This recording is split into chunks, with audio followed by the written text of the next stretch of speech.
Hello cell solutions എന്ന YouTube ചാനലിലേക്ക് നിങ്ങൾക്കെല്ലാവർക്കും സ്വാഗതം. ഞാൻ ഇന്നിവിടെ പറയാൻ പോകുന്നത് മൈക്കിനെ പറ്റിയാണ്. ഇതുവരെ മൊബൈൽ ഫോണിൽ ഉപയോഗിച്ചിട്ടുള്ള മൈക്കുകളും പിന്നെ ഇപ്പോൾ സാധാരണയായിട്ട് ഉപയോഗിക്കുന്ന ഡിജിറ്റൽ മൈക്കുകൾ ആ സ്ഥാനത്ത് എങ്ങനെ യൂണിവേഴ്സൽ മൈക്ക് ഫിറ്റ് ചെയ്യാം എന്നൊക്കെയുള്ള കാര്യങ്ങളെക്കുറിച്ചാണ് ഇന്ന് ഈ വീഡിയോയിൽ പറയുന്നത്. അപ്പോൾ വീഡിയോ ആദ്യം തൊട്ട് അവസാനം വരെ ശ്രദ്ധിച്ച് കാണുക. പലപ്പോഴും നമ്മൾ റിപ്പയർ ചെയ്തിട്ടുണ്ടാവും മൈക്കിൻ്റെ കംപ്ലൈൻറ്റുകൾ. മൈക്ക് ഒട്ടും വർക്ക് ചെയ്യലാതിരിക്കുക, പിന്നെ മൈക്ക് ചെറിയ സൗണ്ടിൽ വർക്ക് ചെയ്യുക, വളരെ ലോ സൗണ്ടിൽ വർക്ക് ചെയ്യുക. പിന്നെ ചില കേസുകളിൽ നമ്മൾ സംസാരിക്കുന്ന കേസുകൾ നമ്മൾ തന്നെ കേൾക്കുന്ന ഒരു അവസ്ഥ ഉണ്ടായിട്ടുണ്ടാവും. ഈ വക കേസുകളെല്ലാം ഉണ്ടാകുന്നത് ഒന്നുകിൽ നമ്മുടെ മൈക്കിൻ്റെ കംപ്ലൈൻറ്റ് അല്ലെ നമ്മുടെ മൈക്കിൻ്റെ സർക്യൂട്ടിൻ്റെ കംപ്ലൈൻ്റ് ആയിരിക്കും. അപ്പോൾ മൈക്കിൻ്റെ സർക്യൂട്ട് എത്ര ടൈപ്പ് ഉണ്ട്, മൈക്ക് എത്ര ടൈപ്പ് ഇറങ്ങിയിട്ടുണ്ട്, അങ്ങനെയൊക്കെയുള്ള കാര്യങ്ങളാണ് നമ്മൾ ഇന്ന് ഈ വീഡിയോയിൽ സംസാരിക്കുന്നത്. എന്ന് മൊബൈൽ ഉണ്ടായോ അന്ന് തൊട്ട് ഇന്ന് വരെ മൈക്കിൻ്റെ കാര്യത്തിൽ വലിയ ഒരു മാറ്റമൊന്നും സംഭവിച്ചിട്ടില്ല. എന്ന മാറ്റങ്ങൾ ഉണ്ടായിട്ടുണ്ടോ എന്ന് ചോദിച്ചാൽ മാറ്റങ്ങൾ ചെറിയ രീതിയിലൊക്കെ ഉണ്ടായിട്ടുണ്ട്. അതിൽ പ്രധാനപ്പെട്ട കേസ് മൈക്കിൻ്റെ സർക്യൂട്ടിൽ പറയുകയാണ്. ചില സമയത്ത് ഈ മൈക്കിന് ഒരു ഓഡിയോ IC എന്ന് പറയുന്ന ഒരു സർക്യൂട്ട് ഉണ്ടാവും. അത് വരുന്ന ഓഡിയോയുടെ പ്രോസസ്സിന് വേണ്ടിയിട്ട്, അത് നമുക്ക് ടവർ വരെ ചെല്ലിപ്പിക്കണം, അങ്ങനെയുള്ള പ്രോസസ്സിന് വേണ്ടിയിട്ട് ഒരു സർക്യൂട്ട് ഉണ്ടാവും. അത് ചിലപ്പം മിക്കവാറും ഒക്കെ ഓഡിയോ IC ആയിട്ടാണ് വരുന്നത്. ചിലപ്പം ഇത് പ്രോസസ്സറുമായിട്ട് ഇൻബിൽഡ് ആയിരിക്കും ഈ ഓഡിയോ IC. ചിലപ്പം പവർ IC ആയിട്ട് ഇൻബിൽഡ് ആയിരിക്കും ഈ ഓഡിയോ IC. അത്രയ്ക്കുള്ള മാറ്റങ്ങളൊക്കെയോ ഇതുവരെ സംഭവിച്ചിട്ടുള്ളൂ ഇതിൻ്റെ സർക്യൂട്ടിൽ. അപ്പോൾ ഇപ്പോൾ സാധാരണയായിട്ട് ഉപയോഗിക്കുന്ന രണ്ട് ടൈപ്പ് മൈക്കുകളാണ്. പണ്ട് ഉപയോഗിച്ചുകൊണ്ടിരുന്നത് വയറുള്ള സൈസ് മൈക്കുകളാണ്. അതായത് ഇത് തന്നെ മൈക്ക് ഇതിൽ പണ്ട് ഉപയോഗിച്ചുകൊണ്ടിരുന്ന ഇച്ചിരിയും കൂടെ വലിപ്പം ഉണ്ടായിരുന്നു മൈക്കിന്. ഇതിന് 2 പോയിൻറ്റുകളിലാണ് ഉണ്ടായിരുന്നത്.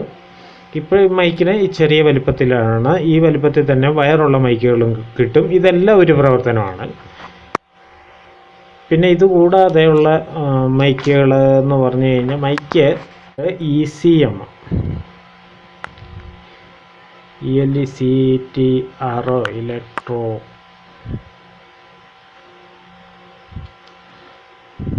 Electro condenser microphone. പിന്നെ വേറെ കേസ് ഇത് തന്നെ ഈ MEMS എന്ന് പറയുന്ന സാധനം കൂടെ ഉണ്ട്. അത് മൈക്രോ ഇലക്ട്രോണിക് മെക്കാനിക്കൽ സിസ്റ്റം എന്നാണ് അതിൻ്റെ full form.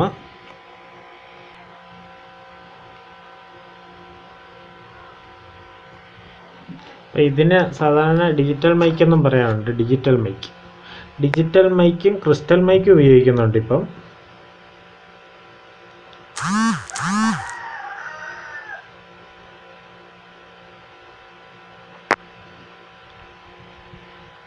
Digital mic fit ചെയ്യാനായിട്ട് ഇച്ചിരി പാടാണ്. അതെന്നാന്ന് വെച്ച് കഴിഞ്ഞാൽ ഈ ഡിജിറ്റൽ മൈക്കിനകത്ത് കുറച്ച് സർക്യൂട്ടുകളുണ്ടാവും.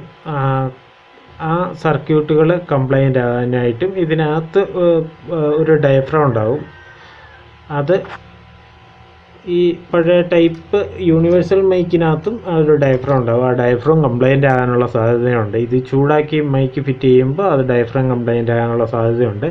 അപ്പോൾ ഒരു ചെറിയൊരു അഡ്ജസ്റ്റ്മെൻറ്റിലാണ് ഈ ഡിജിറ്റൽ മൈക്കുകൾ വയ്ക്കുന്നത്. ഡിജിറ്റൽ മൈക്ക് സാധാരണയായിട്ട് 3 പിന്ന്, 4 പിന്ന്, 5 പിന്ന്, 6 പിന്ന്, അങ്ങനെ പല ടൈപ്പ് പിന്നുകളുള്ളതുണ്ട്. ഈ പിന്നുകൾ ഉള്ളത് നമുക്കിത് സാധാരണ ഈ ടൈപ്പ് യൂണിവേഴ്സൽ മൈക്കും ഇത് ഫിറ്റ് ചെയ്യാൻ പറ്റും. ഈ ടൈപ്പ് മൈക്ക് നമുക്ക് വളരെ ഈസി ആയിട്ട് ഇത് ഫിറ്റ് ചെയ്യാൻ പറ്റും. അതായിരിക്കും ഇച്ചിരി കൂടെ എളുപ്പമെന്ന് തോന്നുന്നു. സാധാരണ ഈ ഡിജിറ്റൽ മൈക്കിന് ഒന്നാമത് ഭയങ്കര വിലയാണ്. പിന്നെ ചില സമയത്ത് ഇത് ഇട്ട് കഴിഞ്ഞ് കഴിഞ്ഞാൽ കറക്റ്റായിട്ട് സക്സസ് ആവണമെന്നില്ല. 2 എണ്ണം ഇട്ട് കഴിയുമ്പോൾ ചിലപ്പോൾ റെഡി ആവുള്ളൂ. അപ്പോൾ സാധാരണ യൂണിവേഴ്സൽ മൈക്ക് നമുക്ക് ഫിറ്റ് ചെയ്യാവുന്നതാണ്. അത് എങ്ങനെ ഫിറ്റ് ചെയ്യാമെന്ന് ഞാൻ പറയാം. ഇപ്പോൾ ഒരു 6 പിന്നുള്ള മൈക്കാണെങ്കിൽ ഇതിനകത്ത് 1, 2, 3 പിന്നെ ഇവിടെ ഒരു കണക്ഷൻ ഉണ്ടാവും, വലിയൊരു ഹോള്. പിന്നെ ഇവിടെ 2 പോയിൻറ്റുകളുണ്ടാവും. ഈ 6 പോയിൻ്റുള്ള കണക്ഷനിൽ ഏതൊക്കെയുണ്ടെന്നോ നിങ്ങൾ ഇത്രയും ശ്രദ്ധിച്ചാൽ മതി. ഏതൊക്കെയാണ് എർത്ത് എന്ന് നോക്കുക. 6 പിന്നുള്ളതിൽ ഇത് 2ഉം എർത്താണ്, ഇതും എർത്താണ്, ഇതും എർത്താണ്. അതായത് ഇത്രയും പിന്നുകൾ എർത്താണ്. അപ്പോൾ നിലവിൽ എർത്തല്ലാത്ത ആകെ 2 പോയിൻ്റേ ഉള്ളൂ.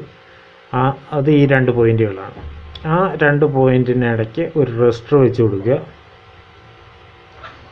എന്നിട്ട് റെസിസ്റ്ററിൻ്റെ 2 ഭാഗം ഇങ്ങോട്ട് സോൾഡറിങ് അയൺ വെച്ച് ഒട്ടിക്കുക.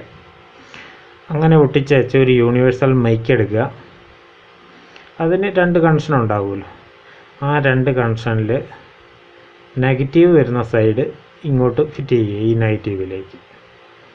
പോസിറ്റീവ് വരുന്ന മൈക്കിൻ്റെ ഭാഗം ഇങ്ങോട്ടും ഫിറ്റ് ചെയ്യാവുന്നതാണ്. ഇത് സാധാരണ ഫിറ്റ് ചെയ്യേണ്ട റെസിസ്റ്റൻസിന് ഒരളവുണ്ട്. ആ റെസിസ്റ്റൻസിൻ്റെ അളവ് 1.5 കിലോ ഓംസേ. ഇത് ഇവിടുന്ന് തൊട്ട് ഒരു 5 കിലോ ഓം വരെയുള്ള കൊടുക്കുക. ഇത്ര ഒക്കെയുള്ള വാല്യൂ ഉള്ള സാധനം കൊടുക്കാവുന്നതാണ്. ഒരു റെസിസ്റ്റർ ഇളക്കി എടുത്തേച്ച് കൊടുക്കാവുന്നതാണ്. റെസിസ്റ്റർ ഇളക്കി എടുക്കുമ്പോൾ നിങ്ങൾ ശ്രദ്ധിക്കേണ്ട ഒരു കാര്യമെന്ന് പറഞ്ഞു കഴിഞ്ഞാൽ വാല്യൂ ഇതിനുള്ളിലായിരിക്കണം. പിന്നെ 6 പിന്നുള്ളതിൻ്റെ കാര്യം പറഞ്ഞു. അപ്പോൾ എല്ലാത്തിൻ്റെയും പറഞ്ഞേക്കാം. ഒരു 5 പിന്നുള്ളതും ഇങ്ങനെയൊക്കെ തന്നെയാണ് കൊടുക്കാനുള്ളത്. 4 പിന്നിൻ്റെ പറയാൻ. 4 പിന്നിന് ഈ പറഞ്ഞ പോലെ ഇങ്ങനെ 4 പോയിൻറ്റുകളാണുള്ളത്. അതിൽ ഈ പറഞ്ഞ പോലെ 2 ഗ്രൗണ്ടായിരിക്കും, 2 കണക്ഷൻ ഉള്ളതുണ്ടാവും. അതിനിടയ്ക്ക് റെസിസ്റ്റർ കൊണ്ടൊന്ന് ഫിറ്റ് ചെയ്യുക. ഒരു മൈക്ക് എടുക്കുക. നെഗറ്റീവ് ഇവിടെയോ കൊടുക്കാം. പിന്നെ 2 നെഗറ്റീവാണല്ലോ. നെഗറ്റീവ് പോൾ ഏതാണെന്ന് നിങ്ങൾ മൾട്ടിമീറ്റർ വെച്ച് നോക്കിക്കഴിഞ്ഞാൽ ബോർഡിൽ നിങ്ങൾക്ക് മനസ്സിലാവും. അതിലൊരു നെഗറ്റീവ് ഇങ്ങോട്ട് കൊടുക്കുക, പോസിറ്റീവ് നിങ്ങൾ ഇങ്ങോട്ട് കൊടുക്കുക. അതാണ് അതിൻ്റെ. ഇപ്പോൾ 3 ഇങ്ങനെ ആയിരിക്കും കണക്ഷൻ. 3 ഇതാണ് അതിൻ്റെ ഇച്ചിരി വലിയ വട്ടമാണ് അതിൻ്റെ നെഗറ്റീവ്. അങ്ങോട്ട് മൈക്കിൻ്റെ നെഗറ്റീവ് പോളും കൊടുത്ത് പോസിറ്റീവ് പോൾ ഇങ്ങോട്ടും കൊടുക്കുക. ഇതിനിടയ്ക്കാണ് മറ്റേ നമ്മുടെ റെസിസ്റ്റർ ഫിറ്റ് ചെയ്യേണ്ടത്. അപ്പോൾ ഇങ്ങനെയൊക്കെയാണ് ഇതിൻ്റെ കണക്ഷൻസ്. അപ്പോൾ ഈ റെസിസ്റ്റർ ഫിറ്റ് ചെയ്ത് ഇങ്ങനെ നമ്മൾ കൊടുക്കുന്ന കേസിൽ ചില സമയത്ത് നമുക്ക് മൈക്ക് ചെക്ക് ചെയ്യുമ്പോൾ നമുക്ക് എന്തെങ്കിലും സൗണ്ടിൻ്റെ ഡിസ്റ്റർബൻസ് ഒക്കെ ഉണ്ടാകുകയാണെങ്കിൽ നിങ്ങളൊരു കാര്യം ചെയ്യണം. ഇതിൻ്റെ ഈ പോസിറ്റീവ്, അതായത് റെഡ് വയർ നമ്മൾ കൊടുത്തേക്കുന്നില്ലേ മൈക്കിൻ്റെ പോസിറ്റീവ് കണക്ഷൻ, ഈ വയർ എടുത്തേച്ച് ഇപ്പുറത്തൊന്ന് കൊടുത്ത് നോക്കണം. എന്തേലും സൗണ്ടിൽ ചെറിയ കരകരപ്പ് എന്നതേലും തോന്നുവാണെങ്കിൽ ഇതിൻ്റെ അങ്ങനെ തന്നെ ഇപ്പുറത്ത് കൊടുത്ത് നോക്കാവുന്നതാണ്. ഇതിൻ്റെ ഈ പറഞ്ഞ പോലെ തന്നെ ഇപ്പുറത്ത് കൊടുത്ത് നോക്കാവുന്നതാണ്. അപ്പോൾ മൈക്ക് ഇങ്ങനെ പല ടൈപ്പിലുണ്ട്. അപ്പോൾ മൈക്ക് ഈ ടൈപ്പ് മൈക്ക് തന്നെ വെക്കണമെന്ന് ഒരു നിർബന്ധമില്ല. മൈക്ക് നമുക്ക് സാധാരണ വയറുള്ള മൈക്ക് വയ്ക്കാവുന്നതാണ്. അതാണ് ഇച്ചിരി കൂടെ ഈസി. അല്ലെങ്കിൽ ബ്ലോവർ വെച്ച് ഫിറ്റ് ചെയ്യുമ്പോൾ ഇച്ചിരി റിസ്ക്കിയുള്ള ഒരു ഗെയിമാണ്. അപ്പോൾ ഇത്രയൊക്കെ ഉള്ളൂ ഇന്നത്തെ വീഡിയോ ഇഷ്ടപ്പെട്ടാൽ ലൈക്ക് ചെയ്യുക, കമൻറ്റ് ചെയ്യുക, സബ്സ്ക്രൈബ് ചെയ്യുക. അപ്പോൾ ഒരു പുത്തൻ കിടിലൻ വീഡിയോയുമായിട്ട് വരുന്നവരെ എല്ലാവർക്കും നന്ദി, നമസ്കാരം, ഗുഡ് ബൈ.